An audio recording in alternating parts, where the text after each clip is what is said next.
listening to the Sports Circus, and I'm Mike Golick.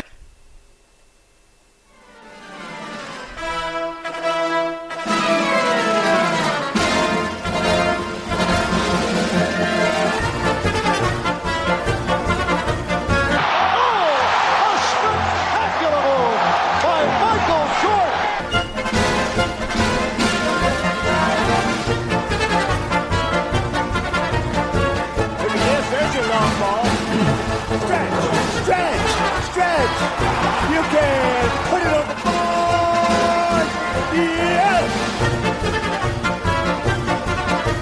Welcome to the Sports Circus. I'm your Ringmaster Sal, live from Las Vegas in the AMP TV studio, AAMP.TV. Today's show is brought to you by UppercutChops.com. Check out their tasty selection of all-natural, dry-aged USDA prime Wagyu steaks and chops. Wait till you taste their best-in-class New York steaks, the filet mignon, of course the king of all, those jumbo and massive cowboy cut and tomahawk cut ribeyes. Best I've ever had, best in the business that I've ever seen, likely be the best you've ever had or seen or tasted as well from UppercutChops.com. Check them out at UppercutChops.com or give them a call and find out what's for dinner at 702-799-9935, 702-799-9935, 702-799-9935 for UppercutChops.com. All right, welcome in everybody listening in on our CBS, NBC, and Fox Sports affiliates and independents from coast to coast. Everybody else on Cox, Comcast, Spectrum, Frontier, Time Warner, and Wow Cable Television. Thanks for watching, as well as everybody on Hotel TV in over 500,000 rooms from coast to coast, plus everybody else streaming on social media. Make sure you like, subscribe, and follow us on Twitter, which is X. We are at The Sports Circus. On Instagram, we are TSC Show. That's TSC Show. And also on Facebook, we are Sports Circus.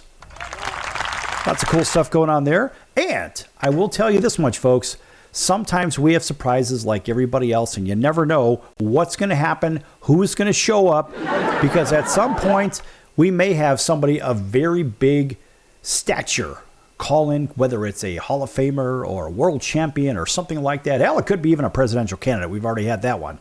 Anyway, so after the raving success of Super Bowl 58 right here in fabulous Las Vegas, with 123 million people watching, imagine the advertising money gained by the Super Bowl and by CBS, or Paramount, of course, the parent company for CBS. But how about this one? How about Paramount? Oh yeah, turns right around 2 days later and does the unthinkable. Yes, Paramount lays off 800 workers in a cost-cutting bid. And then they say, oh, quote, this is the right decision, close quote. Give me a break. This is stupid.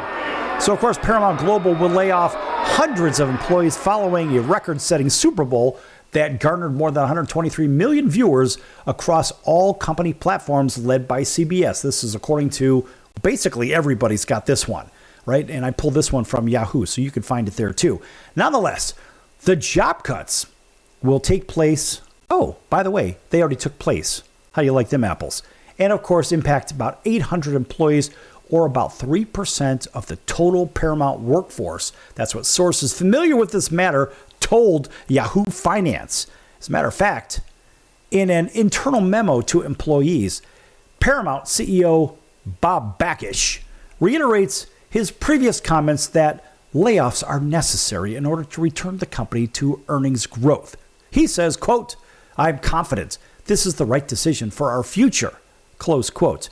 Meanwhile, back at the ranch, Mr. Bakish, Show me the money! is reportedly earning over $30 million a year. But of course, everybody else has to get their salaries cut. In fact, it was in 2022, he earned apparently $32 million. Gee, I wonder what that is. Maybe 33, 34, 35, 40 million? Who the hell knows?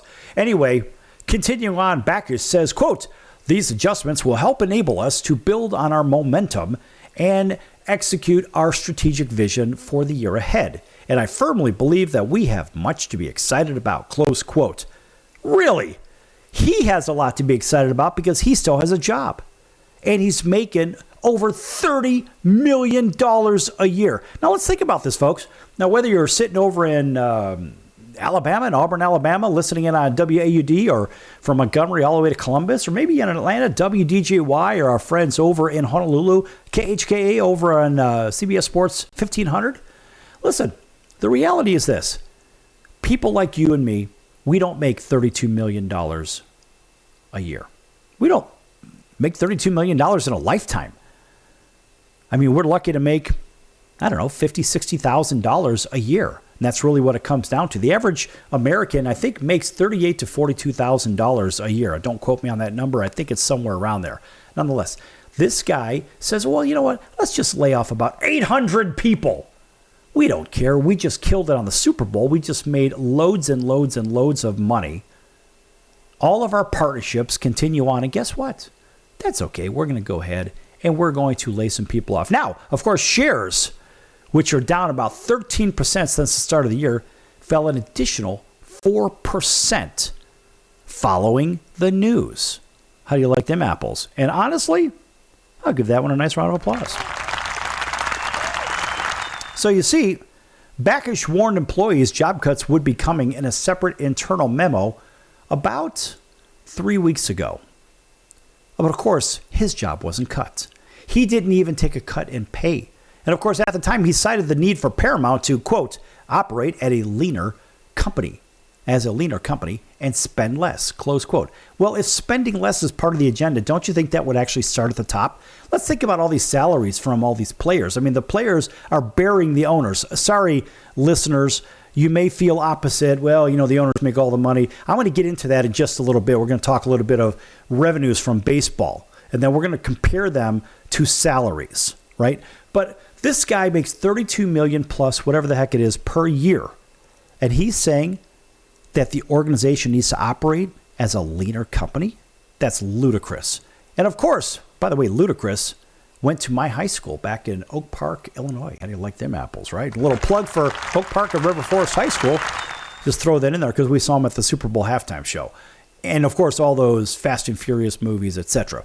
So anyway, back to Paramount. So the company has been bleeding money, they say, particularly within its streaming business. Well, there's a lot of reasons for that, folks. Although losses have narrowed, Paramount still reported a direct-to-consumer, a D2C loss of $238 million in the third quarter. Again, there's a lot of reasons. We could talk about that in just a little bit. For the 9 months ended September 30, the company's direct-to-consumer unit lost about $1.2 billion on an adjusted operating profit basis, while its film division shed $143 million over that same period. So this is a decision-making and strategy issue from the top of the food chain. And you see, folks, these 800 employees aren't necessarily contributing to a shock to the bottom line or the economy for this company, right? These are fixed variable costs at the end of the day, and so those are expected expenses. Now, what their revenue projections are something entirely different. Everybody that's listening to this program today, even the radio station, we have top line revenues, we have bottom line revenues, right? And at the end of the day, we've got to find some happy medium so we can make a buck. But apparently Paramount doesn't seem to give a damn about the 800 people that are about to be laid off. So CBS says, sorry, you guys are SOL. And you know what that means. Maybe it's shoot out of luck, if you know what I mean. Anyway, now on the TV side, Paramount saw adjusted operating profits drop 12% annually to $3.6 billion, burdened by a 14% slump in linear ad revenue. Let's think about what that means. They lost 12% of the revenues, dropping it to $3.6 billion. And so they're complaining that their direct-to-consumer loss, about $1.2 billion on an adjusted operating profit basis, is the big reason to fire or let go of 800 people. That makes no sense. All right, folks, this is basic math. Paramount ended the 9-month period with with $15.6 billion in long-term debt and about $1.8 billion in cash. So be it. every company will operate as a negative at some point. It doesn't matter. Paramount's layoff announcement comes after M&A rumors swirl. Most recently, media mogul Byron Allen reported it offered $14.3 billion to buy all of the company's outstanding shares. Seems like maybe some monkey business there, in my opinion. You never know. Now, of course, outside of Byron Allen, production studio Skydance Media and investment firm Redbird Capital have also expressed interest in a deal. Private equity firm Apollo. There's Apollo again. There's a long story on those guys. Apollo Global Management, the parent company of Yahoo, along with competitor Warner Brothers Discovery, are also rumored as potential buyers. Now, that could be an oligopoly. That could actually be a violation of the Sherman Act or monopolistic competition. You never know. So last week, backers told Yahoo Finance that the company is open to deal making. Yeah, of course, as long as his salary is straight. And of course, here we go. And of course, the executive said, quote, "In parallel, we are always looking at alternative ways of creating shareholder value, including potentially through transactions. We will have to see if anything happens in that regard." Close quote. And of course, Paramount will report its fourth quarter and full year 2023 earnings results in just about 10 days. How convenient. So let's go ahead and shed so this way we can make ourselves look better on paper. That's a bunch of BS. I'm ashamed of you, Mr. Backus. I think you've really spun these numbers. Backus, that is. I don't like what I'm hearing. All right, back in a few minutes here on the Sports Circus.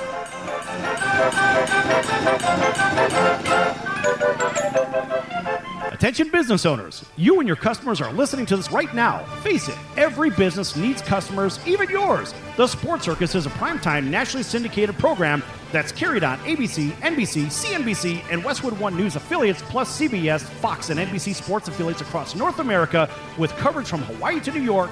Also, the Sports Circus is available to the 180 million subscribers on iHeartRadio, and the Sports Circus gets about 4 million website visitors per month, which could click through your website and bring sales. The Sports Circus provides great content featuring celebrity guests from sports and entertainment to our audience every weekday, which your company could greatly benefit from by increasing your visibility, foot traffic, eyeballs to your website, and calls from potential customers.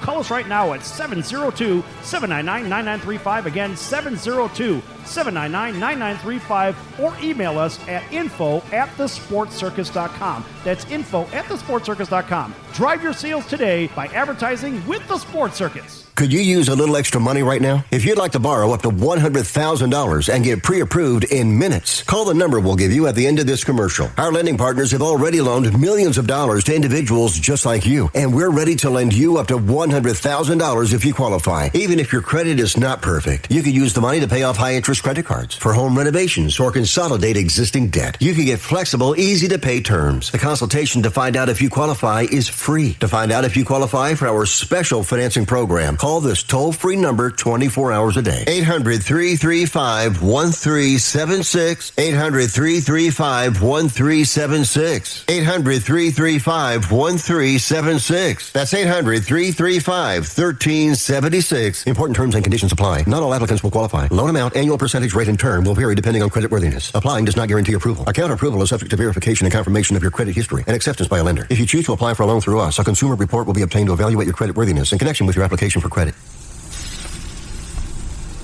That's the sound of sizzling, dry-aged USDA Prime Wagyu and Angus steaks from UppercutChops.com. Their best-in-class filet mignons, New York steaks, and the king of all steaks, the tomahawk and cowboy cut ribeyes are the best in the business. Even their Prime Wagyu burgers will likely be the best you've ever had. Browse the full selection of steaks and chops at UppercutChops.com from the comfort of your home or on your mobile device. UppercutChops.com delivers all-natural, dry-aged USDA Prime Wagyu and Angus steaks and chops directly to your door, without the hassle of going to the grocery store and fight crowds to pick from a small selection of average and best meats with injected steroids, fillers, and coloring added to look good. Find out what's for dinner at UppercutChops.com or call 702-799-9935. That's 702-799-9935. 702-799-9935. Or make your selection directly at UppercutChops.com.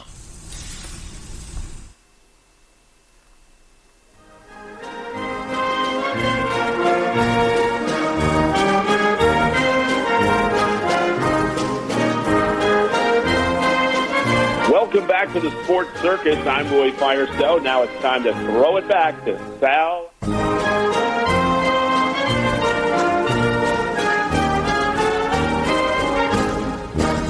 Welcome back to the Sports Circus. I'm your Ringmaster Sal, live from Las Vegas in the AMP TV studio, AAMP.TV. By the way, folks, that stands for All Ages Media Programming Television, AAMP.TV. If you're looking to produce your own show, maybe have your own podcast or your own radio show or television show, and you don't know how to go about it, info@aamp.tv. info@aamp.tv, and let AMP TV give you all the information on how to go about having your show produced, broadcast, edited, and distributed. In fact, all the voiceover work can be done as well, even for commercial programming or non-commercial programming. info@aamp.tv. Yes! And folks, by the way, don't use that yes, because that is my patented yes. So if you ever hear anybody do it, make sure you hit me up at info@thesportscircus.com. All right. All right, welcome back to everybody listening in on our CBS, NBC, and Fox Sports affiliates from coast to coast. As I mentioned previously, everybody listening in over in Honolulu on CBS Sports 1500 KHKA, that's home of the Yankees. And, of course, we're in baseball season is just about to start, as well as home of the Alabama Crimson Tide. All right, welcome in to everybody that's listening on our other affiliates in Los Angeles, and San Francisco, and Seattle, all the way over to Denver, Las Vegas, Phoenix, Houston, Dallas, Chicago, Nashville, New York. Big hello to our friends up in Boston and Buffalo, even up in Toronto. I know you can pick us up over there, all the way down to Atlanta, WDJY, and, of course, our friends in the greater Washington, D.C. market, everybody watching on Spectrum down in the Tampa, Florida market, and a whole bunch of other places. WAUD, one of our favorites out there. We've been with them for a very, very long time. That's home of the Atlanta Braves, by the way. And, of course, a nice round of applause for them. And that's home of War Eagle, right in the middle of Auburn Tiger country. All right, folks. Anyway, back to chaos. And I say it this way because this is a transitional time essentially from football to baseball, right? Meanwhile, basketball and hockey are in full swing. But how about this one? You know, there's always some controversy, and pitchers and catchers had just reported to spring training. And, of course, the balance of the players will be out there again real soon. And, of course, here we go. Are you ready for this one?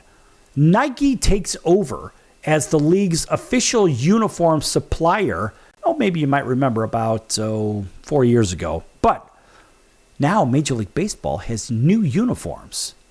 Yes, new uniforms for 2024, and they are drawing a ton of negative reviews, and players are saying, I don't like them. And frankly, I don't either. Folks, if you saw these, they are laughable. They look like replica jerseys. It's kind of embarrassing. And so as the story reads, Major League players are beginning to report for spring training, and they're getting their first look at the new uniform designs from Nike. The early impressions, not good. Miles Mikolas says, I don't like them. Now, of course, he's with the Cardinals. He said that to the Post-Dispatch's Derek Gould. We'll give Derek a little love on this one because, of course, it is his name that's in there. And, of course, Miles says everyone should write about it. Nonetheless, another player described the uniforms as looking cheap. And, of course, just yesterday, Major League Baseball announced that all 30 teams will use the Nike Vapor Premier chassis for their home, road, alternate, and City Connect uniforms this season. Folks, they are an abomination. Now, if you ever see those cheap replicas at Pick Your Favorite Store, if you can't afford to buy the real deal, they always have those replicas with whatever name on them or sometimes no name on them, whatever. That's what they look like. I mean, they look really bad. And I remember my old uniform. It was the old polyester version back in yesteryear. And my uniform looked really cheap, but that's what they had back then. But I look at these and I'm like, wow, this is a remarkable embarrassment. And these go back in the Wayback Time Machine, hell, I don't know, 40 years. But they are just cheap looking.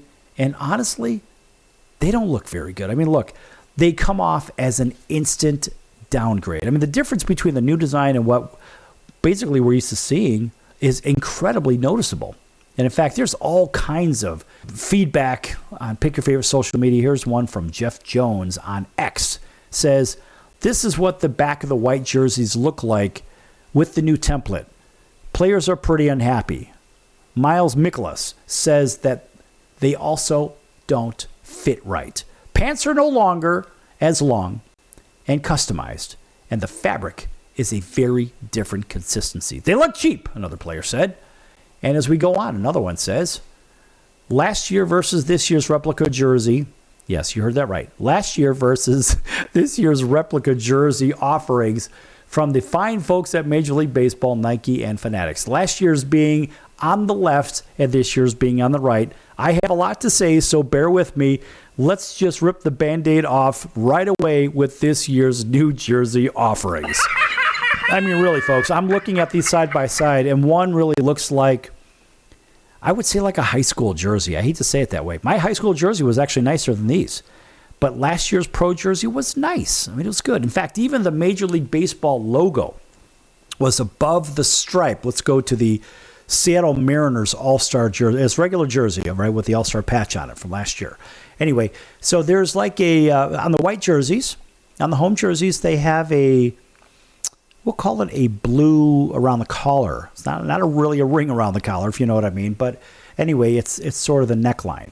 Okay, so the Major League Baseball logo in Seattle Mariners colors is above the blue neckline, if you will. And of course, on this year's, it is just above the name template. I mean, this looks really bad, folks. Really bad. Go take a look. You don't believe me? Take a look at these ridiculous, awful jerseys. Another one says, I officially feel seen after my thread on replica comparison jerseys. If you took time to read, like, add thoughts, simply thank you. But here's a look at the authentic the players will wear this year. Not much better. Sorry. Logo, name, number needs space. Let them breathe. So what they've done is they've stacked the logo, name, and number, being the Major League Baseball logo. They stacked one on top of the other almost. I mean, it looks really bad. And then, of course, on this particular one, it has the corporate sponsor right on the arm on top of it. I mean, this is really embarrassing. Mercy. And these go on and on and on. Now, the new jerseys are part of Nike's Vapor Premier template, which Major League Baseball is using for the first time. The material is described as breathable, lightweight, high performance. Yes, the fabric was made of at least 90% recycled polyester yarns. Beginning with the 2020 season, Major League Baseball, Nike, and Fanatics formed a 10-year partnership that saw Nike take over from Majestic as the league's uniform supplier, which those were really nice. Now, of course, Michael has expanded on his thoughts, issuing concerns about how the uniforms will feel when players put them on. Now, this was from the Post-Dispatch. He says, as he described, the New Jersey veteran starter Mikolas expressed concern about how it will look as players sweat through the material. He also mentioned that the pants have shifted from 3 different measurements to the off-the-rack 2, and they don't fit him and others quite well. And he's hoping that the early reviews of the spring, include his, will lead to adjustments to the uniforms and other options by the start of the season. He described what it was like to arrive at major leagues and have the choice of fitted pants, the attention to detail, and the heavy jersey with its Regal logo and last name stitched there for the players to see, to sense. It's taking away the magic, he says. And frankly, I would agree. I mean, these are awful. And of course, Mikolas Cardinals teammate Nolan Arenado is one of the 3 players quoted in the announcement released with a positive review. He says, quote, "The Nike Vapor Premium jersey is soft, light, and comfortable. It's almost like wearing my favorite shirt out on the field. And it's so easy to move around in," close quote. That's according to Nolan Arenado. Now, Jason Hayward of the Dodgers is also a fan, as he showed just yesterday. Ronald Acuna Jr. of the Braves and Adley Rutschman of the Orioles also provided a thumbs up in the press release, but now that the players are beginning to see the jerseys and wear them in full uniform, the negative reviews might continue rolling in as spring training fully gets underway. So you ask yourself, what's with the adjustments? Oh, well, it's easier to move in these things, but they look cheap. And look, when you're playing maybe in a fast rookie league or even a slow rookie league or A-ball, you don't expect the best jerseys. But folks, these jerseys actually look like A-ball jerseys. I mean, really, they're that bad. And again, if you don't believe me, pick your favorite search engine, go to DuckDuckGo or whatnot, and just check out new Major League Baseball jerseys and do a comparison, like a side-by-side. You'll see exactly what I'm talking about here.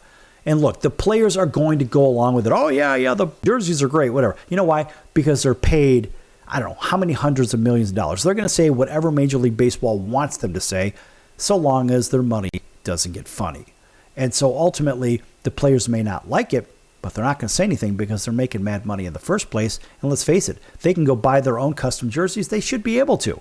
But as long as they look like all the other ones, I mean, look, we see that now with basketball players wearing different shoes on the court.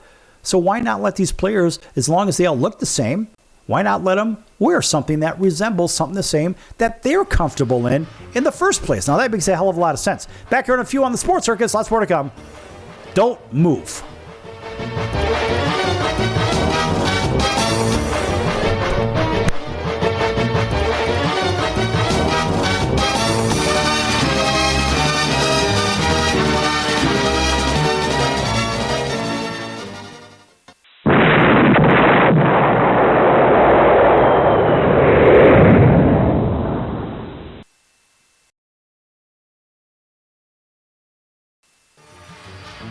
I'm your Ringmaster Sal of the Sports Circus, a primetime, nationally syndicated television, radio, sports, and entertainment show. The Sports Circus covers topics others are too scared to talk about. There's no other primetime show like it out here that'll punch you in the face and you'll beg for more. Join me, Hall of Famers, world champions, and all-star celebrity guests for chaos and controversy here on Libsyn and all podcast platforms, plus thesportscircus.com. Remember, folks, it's a circus and we prove it every day.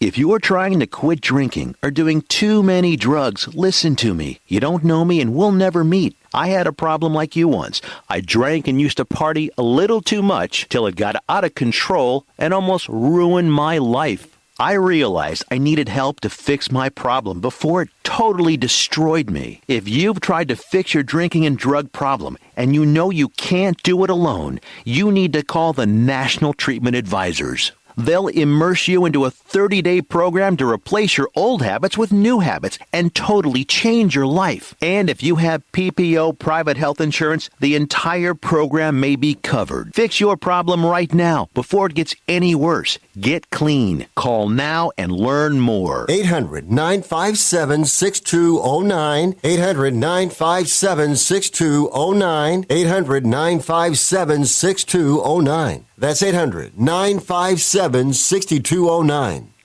The old way of living with diabetes is a pain. You've got to remember to do your testing and always need to stick your fingers to test your blood sugar. The new way to live your life with diabetes is with a continuous glucose monitor. Apply a discrete sensor on your body, and it continuously monitors your glucose levels, helping you spend more time in range and freeing you from painful finger sticks. If you are living with type 1 or type 2 diabetes and you use insulin or have had hypoglycemic events, you might be eligible for a CGM through your insurance benefits. U.S. Med partners with over 500 private insurance companies and Medicare. We offer free shipping, 90-day supplies, and we bill your insurance. Call us today for a free benefits check. 800-659-7805. 800-659-7805. 800-659-7805. That's 800-659-7805.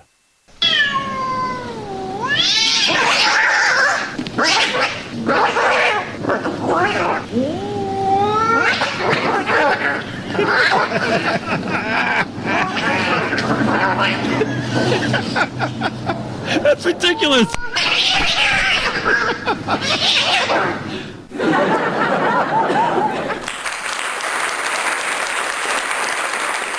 Quiet, numbskulls, I'm broadcasting. Hey everyone, Dave Jackson here, ESPN rules analyst on ESPN Hockey, and you're listening to the Sports Circus.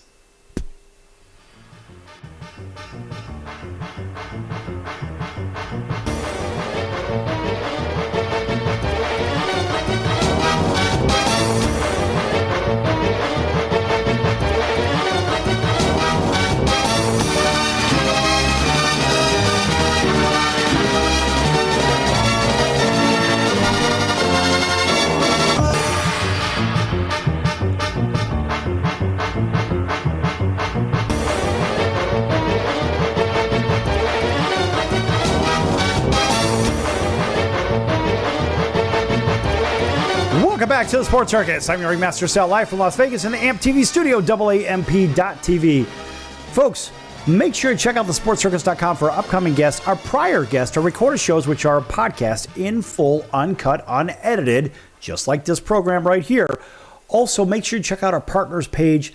One of those great partners, been with us for many, many years, is the College of Southern Nevada Athletics. Check them out at csncoyotes.com for upcoming games and events. That's csncoyotes.com, the provider of many, many fantastic Major League Baseball products right here in the greater Las Vegas Valley. That's csncoyotes.com. Go check out their baseball, their volleyball, basketball, all kinds of great things going on. The girls softball, women's softball, that is. Outstanding softball, and boy, is that fun to watch. Again, csncoyotes.com for the College of Southern Nevada Athletics. Yes! All right, welcome back to everybody on TV and radio, streaming. And by the way, folks, if you're a Facebook user like myself, check out this group. This is kind of fun. It's Chicago Food Favorites on Facebook. Chicago Food Favorites. I mean, look, who doesn't like pizza, right? Who doesn't like a hot dog? Who doesn't like other good local Italian food from Chicagoland? All over the country, we like it. And what do? We buy hot dog, we buy pizzas, we buy cannolis. We get all kinds of good Italian bakeries and this, that, and the other. So how about this? How about some good gyros? You know what a gyro is? Some people call them gyros, but they're actually really, really exciting foods from Greece.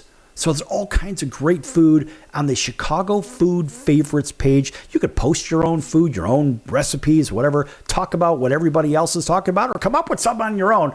But I'll tell you what, folks, it's a lot of fun. We don't get any money for saying this. It's just something cool to do. Check out Chicago Food Favorites on Facebook and just join. I'm the administrator, so don't worry about it. I'm not going to kick you out. Just don't call pizza za and don't call pizza a pie. Oh, I had a pie last night. No, a pie would be like apple pie or pumpkin pie or something like that.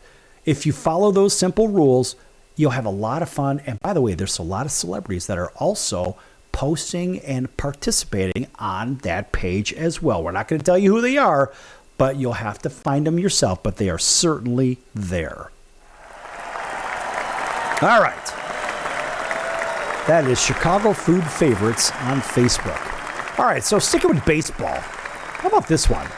You know, there's a lot of monkey business going on in the game.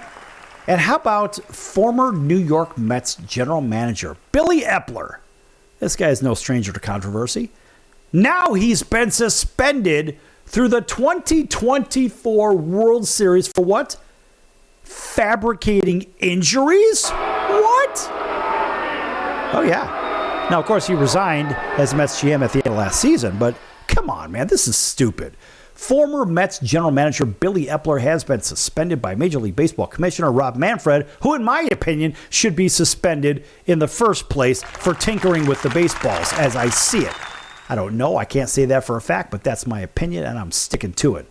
Anyway, Billy was suspended by Rob Manfred all through this year, all the way through the World Series, for violating the league's injured list rules. That's what the league had announced.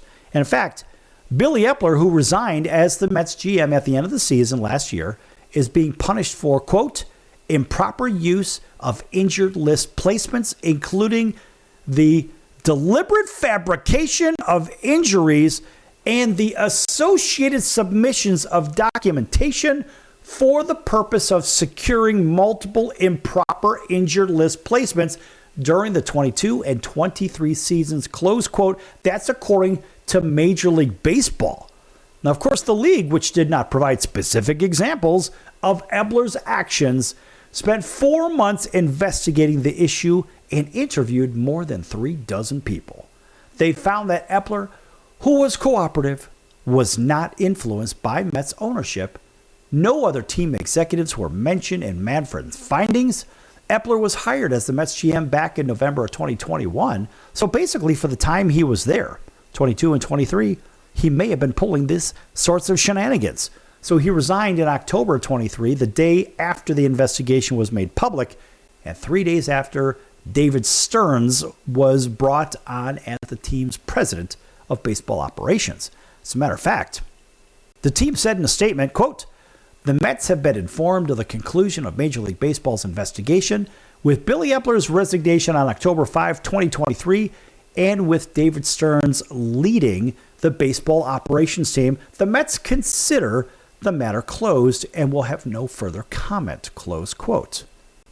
Eppler is ineligible to work for Major League Baseball team or the league this season, unless Manfred chooses to reinstate him prior to the end of the World Series. And of course, the Mets have not hired a new general manager since Eppler's resignation. Well, there's a lot to unpack here, folks. The thing that I'm curious of, and I talk a lot about compromised games, baseball, football, basketball, this kind of stuff. So what I'm wondering is, according to the violation, remember, it states improper use of the injured list placement, including deliberate fabrications of injuries. Now, what does that mean? Does that mean that there could have been some tampering with the lineup cards? Because remember, the lineup cards have to be turned into the casinos. I think if I'm not mistaken, it's 90 minutes before first pitch. I wonder if that's the case. I think it's that way for football, 90 minutes before kickoff. But I'm wondering, is there any correlation between this deliberate fabrication of injuries and the betting world? Now, I'll think about that one. Because you see, folks, with the Mets going down in flames, so to say, look, the Atlanta Braves were the best team in baseball in the National League anyway. They were the best team. And Arizona, they got hot at the right time. But Atlanta Braves have the best player in baseball in Ronald Acuna Jr. I don't really think there's a whole lot of argument to that one. People say, well, no, it's Shohei Ohtani. Show me the money, Shohei Ohtani. I don't really think so, folks. And there's a whole nother discussion of that. But the reality is, I believe there could be a correlation between the deliberate fabrication of injuries and the associated submission of documents for the purpose of securing multiple improper injured list placements, as quoted in the rule according to Major League Baseball. So it stands to reason, if the injured list has been essentially fabricated or misused, or call it what you will, that leads me to believe that there could have been an actual tie to the gambling world. Now think about this, folks. We just saw in a Super Bowl a extra point attempt that would have put the 49ers up by 4. And conveniently was not popped up over the defensive line like it should be. The guy has made, 68 out of 68 or 69 out of 69, whatever the hell it is. These are professional kickers. And this kicker used a trajectory as if it was a 55-yard field goal as I saw it. I don't know if that's what happened, but it sure seemed, there was something to it. As a matter of fact, I asked my friends about this, that play in the league and that have played in the league. They said, that kick looked incredibly suspicious. So, my question is, transfer that to baseball. Look, we've already seen last year pitchers get squeezed and all kinds of bad stuff. Basketball, there's been so many rumors of fixed games and this and that, the other. Hell, we even had Tim Donaghy on the show talking about how the games were fixed and what his involvement was in the NBA. And he went to prison, I believe, for 13 months for fixing basketball games or compromising calls or whatever the hell it is. So how come there's no discussion of Billy Eppler and the possibility of a potential gambling issue? Again, this is just my opinion. That's why I'm saying possibility and potential and all these other fun qualifying words. It seems to me that there could be something here, folks. What do you think? Think about that for just a moment. Is it possible that there could be some shenanigans that was produced by Billy Eppler's decisions? I don't know. I mean, what about other teams too? I mean, look, we see, let's go back to Pete Rose. People say, well, hey, you're being hard on Pete Rose. How come Pete Rose, you don't want him in the Hall of Fame? Well, folks, here's what we don't know about Pete Rose. What we don't know is, did Pete Rose collaborate with the other teams that his team was playing and potentially split the profits from a win whether it was his team or the other team, whatever. We don't know that. Now, Pete admitted to gambling in baseball, but we don't know if there was a collaboration. Me personally, if I had a vote, I'd say no. He absolutely does not belong in the Hall of Fame, only because of that, because we don't know. As a player, obviously, yes, with all the hits, but he also led the world in strikeouts too. And in fact, if I'm not mistaken, Mickey Mantle said one time, I'm going to paraphrase it because I don't have the exact words, if I swung a bat like Pete Rose, that I should be wearing a dress or something like that. So my point is, he didn't think that Pete hit for power or whatever. Pete was a singles, doubles hitter, and Pete was a hard player. He really worked hard out there. But I don't believe that we don't have enough information on Pete Rose getting into the Hall of Fame, just like we don't have enough information right now on Billy Eppler and the improper use of the injured placement list. The injured list placement, including deliberate fabrication of injuries. I would like to know more about that. I'm going to follow up on this, folks. This story is not going anywhere. Back here in a few minutes on the Sports Circus, and we're going to tell you why you may not be able to go to games just like a few years ago. Back in a few.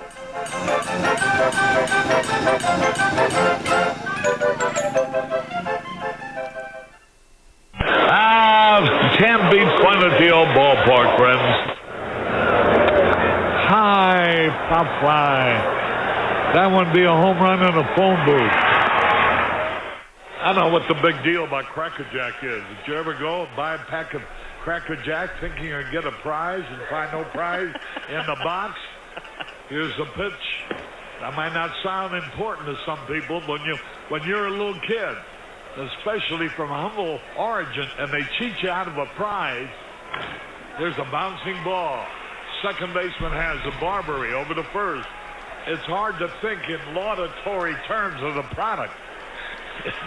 I think if there was an occasional box of Cracker Jacks that found no prizes for the little Harry Carey many years ago.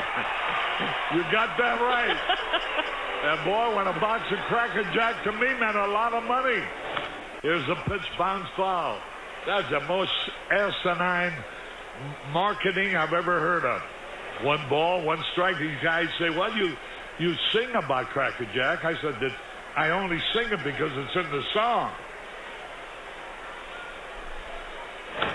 Here's a pitch foul back. And I wouldn't be a bit surprised, even to this day, some youngsters who buy a box of Cracker Jack don't find a prize in the box.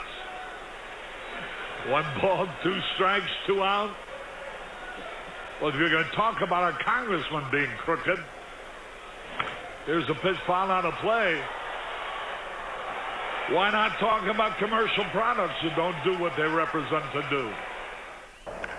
There's a smash to Squires. He's got it.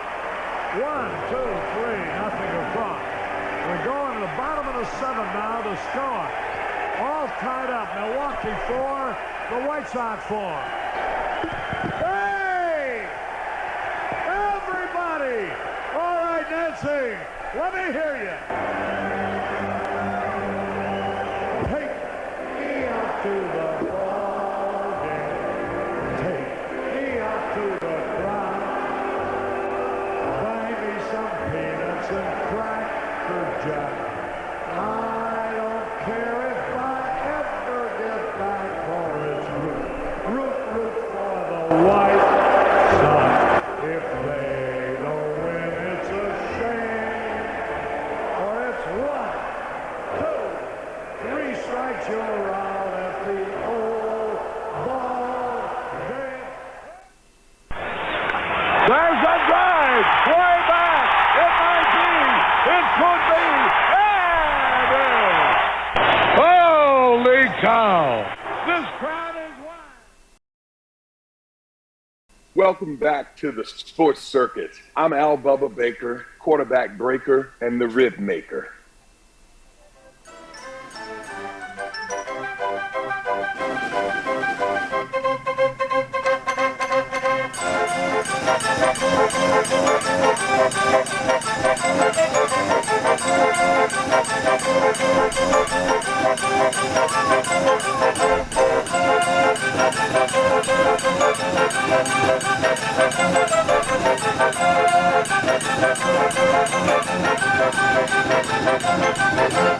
Welcome back to the Sports Circus. I'm your Ringmaster Sal, live from Las Vegas in the AMP TV studio, AAMP.TV.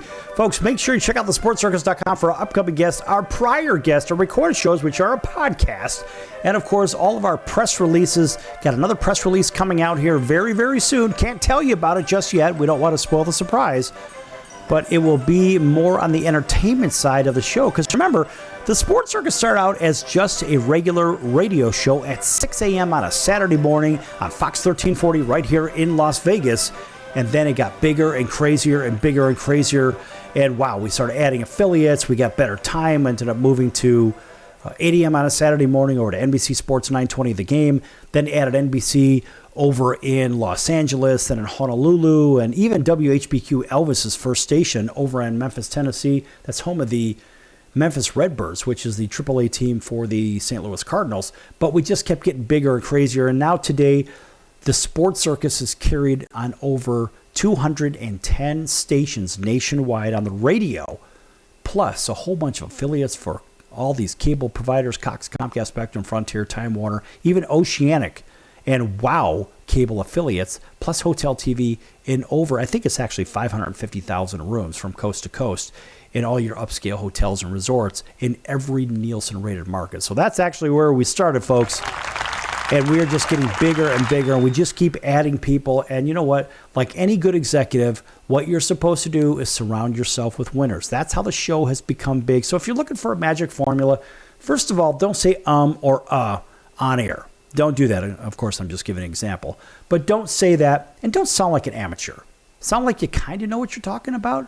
Keep people entertained, but more importantly, be the consummate pro. Be ready for your show. You don't have to speak every moment. It's okay to pause. Just like that, every now and then. Because they say, well, you don't want dead air. You're right, you don't want dead air. But it's okay to pause. That's what people do. So I had to pause when I read this because I'm a lifelong White Sox guy. And I know a lot of people like the Cubs, whatever, and some people don't like teams in Chicago, whatever. It is what it is. Anyway, born and raised in Chicago. And I can actually say I'm from Chicago because I was actually born in the city, not the people in the suburbs. But anyway, the point is, this is for all you people listening in the Midwest and those people that are fans of those beloved White Sox. Renderings. This according to ABC News, Channel 7 in Chicago. Renderings of a possible new Chicago White Sox stadium in the South Loop has been released. Yes! Yes! And I saw these pictures. Oh my, is it beautiful. On a 60-acre complex, it would consist, of course, of the new stadium, open parks, spaces, an apartment building, etc., etc. It is really nice. And it's right next to the river. You know when they hit those home runs in San Francisco over the right field, I guess over the right field seats. And it goes in and they paddle over in their kayaks to go catch the ball, retrieve the ball. Well, it would be a similar opportunity in this particular case, but not really for a home run ball, more for a foul ball, because home plate, in case you don't know, home plate in every big league park, every minor league park, is in the southwest corner of that parcel of land. There's a lot of reasons for it. A lot of it has to do with jet stream and the wind, etc. So, in the case of this particular stadium, the home plate would run parallel to the foul line. The left field foul line would run parallel to the river, the Chicago River, the south branch of the Chicago River. And the backdrop for everybody that's listening in on radio, the backdrop would have the Sears Tower, in fact, right down the left field line. You could see it in the distance. Well, of course, people call it the Willis Tower, but everybody knows it as the Sears Tower. It'll always be the Sears Tower, if you know what I mean. So anyway, but you'll have a bunch of skyscrapers in the distance. And actually, the location is pretty good. It is very close to, well, essentially it's walking distance to big hotels, great restaurants. Chinatown is right on the other side of the Dan Ryan Expressway, and it's not the freeway. Over there, it's the expressway. But anyway, the location's really good, and the South Loop, Chicago Loop, is really growing like wildfire, very close to everything. And in fact, the lake, which really looks like an ocean, if you just walk over to it from this location, which is not a far walk, it is really pretty. and imagine a multi-colored blue lake. Yes, with waves you can actually surf on. Yes, a lake, believe it or not. I saw a video of 22-foot swells in Lake Michigan previously. Unbelievable. Anyway, back to the stadium. The stadium's really amazing. The renderings are nuts. So again, this is WLS ABC 7 Chicago, stating new renderings of the proposed plans for a new Chicago White Sox stadium in the South Loop are out, and the new complex would consist of stadium, open park spaces, and apartment buildings, etc. So, newly released renderings from the developer Related Midwest revealed what the team's new home could look like. And the renderings show an open-aired, half-translucent ballpark, which would add to Chicago's historic skyline. It is one of the prettiest skylines in the world, and the only one I think I've ever seen this is more dramatic than Chicago's skyline. Sorry, New York, it is Hong Kong. I've never seen anything like Hong Kong in my life. I stayed right across Hong Kong Bay in a place called Kowloon. And Kowloon is right across the water from Hong Kong Island. It is just fantastic. Chicago's skyline is beautiful as well. It just doesn't have the accommodating neon that Hong Kong has. Anyway, it's really dramatic. It's really pretty. And anyway, this new ballpark would move the White Sox from their longtime Bridgeport home to a more modern location, so to say, which is convenient. It's a 60-acre plot of land in Chicago's newest neighborhood known as the 78. Now, the developers' images imagine riverfront baseball nestled between Roosevelt Road and 18th Street. The development would be a catalyst for the creation of Chicago's next great neighborhood, create tens of thousands of permanent and construction jobs, and bring a state-of-the-art White Sox ballpark to the South Loop riverfront, is what developer Related Midwest said in a statement. Now, Third Ward Alderman Pat Dowell supported the opportunity for growth, but also acknowledged the impact in traffic. I mean, look, traffic is really bad there. Oh, by the way, folks, here's another little note. It says, see also Chicago Bears season ticket prices to increase by an average of 8%.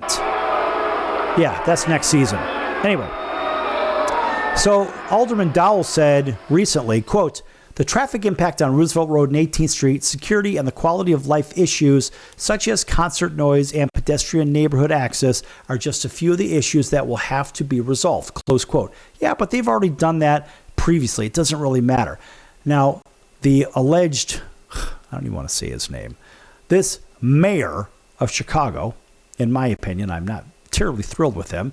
Anyway, the mayor and White Sox owner Jerry Reinsdorf said in a joint statement they discussed, quote, the historic partnership between the team and Chicago and the team's idea for remaining competitive in Chicago in perpetuity, close quote. So the White Sox are the second professional team alongside with the Bears that lead the scrambling to retain within city limits. Now, here's the one thing that's interesting. The Bears are essentially being forced out of downtown Chicago. Well, and that happened basically by the former mayor, Lori Lightfoot. So, the Bears are likely going to move northwest of the city, which is really about 20 minutes away from O'Hare Airport, which is actually pretty good for the team, and it's for the visiting teams too. Plus, though, they bought an enormous piece of property up there to build this new stadium. So, seeing that Chicago, the city limits, essentially are going to lose the Bears' revenue stream and all the taxes, etc. Now they have to play ball with the White Sox, so the White Sox got them right where they want them. And I think that's great news. So good for the White Sox, and can't wait to see if they actually get this one done. And so when we think about new stadiums, we also think of what? The Kansas City Royals. Now the Royals, of course, they just signed Bobby Witt Jr., which I love the signing, to an enormous contract, only because Witt's one of those guys that you can actually build a team around. So the Royals unveiled a plan for a new $2 billion downtown stadium.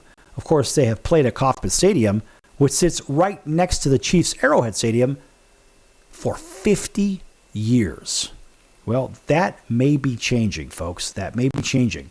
As a matter of fact, the Royals are headed downtown, apparently. So the Royals unveiled their plans recently to build that new ballpark in the middle of downtown Kansas City, and the $2 billion plus stadium is set to be built just blocks away from the T-Mobile Center and the Power and Light District in the heart of Kansas City. So the goal is for the stadium, which will seat about 34,000, to be ready in time for the 2028 season. Of course, they'll get the All-Star game probably within a couple of years after or whatever. But plans are still being finalized, but the team released its renderings just yesterday that include fountains in center field, kind of like what Kauffman Stadium had, a pedestrian bridge that connects the stadium to the T-Mobile Center, and more. Now, I'm looking at these pictures right here, and these are really spectacular. And I love the fact that these stadiums are going in downtown settings. And look, we think about, okay, the losses. When I talked about this in the first segment, the losses from CBS, Paramount, whatever. Okay, well, they're trying to lean out the organizations, whatever, trying to be more profitable. And the owners, people say, well, the owners make a whole bunch of money and all this other stuff. Okay, look, real quick, we've got about a minute or so left in this segment. I will tell you this much. There are valuable franchises in Major League Baseball, and of course, the most valuable ones are the Dodgers at $595 million. And actually, excuse me, this is what the team makes in revenues. Dodgers make $595 million. The Yankees make $485 million. The Red Sox make $479 million. The Braves make $443 million. The Cubs make $423 million. The Astros $388 million. And our world champion Texas Rangers make $387 million.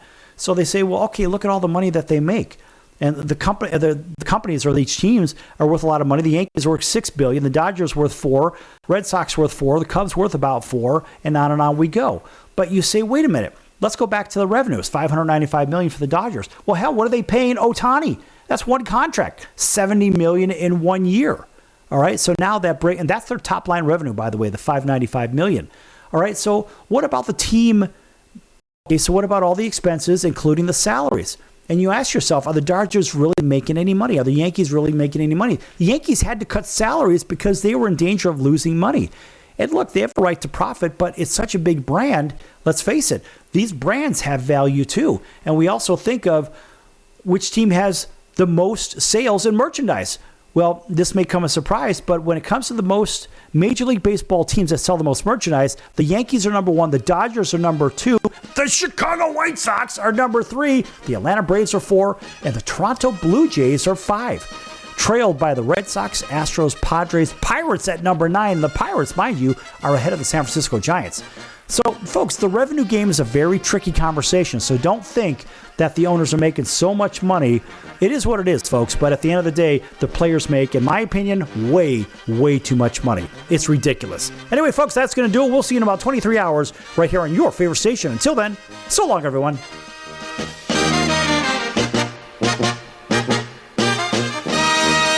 If you served in the Marine Corps, by now you know about the contaminated water problem at Camp Lejeune. If you were stationed or worked at Camp Lejeune from 1953 to 1987, you probably have a lot of questions.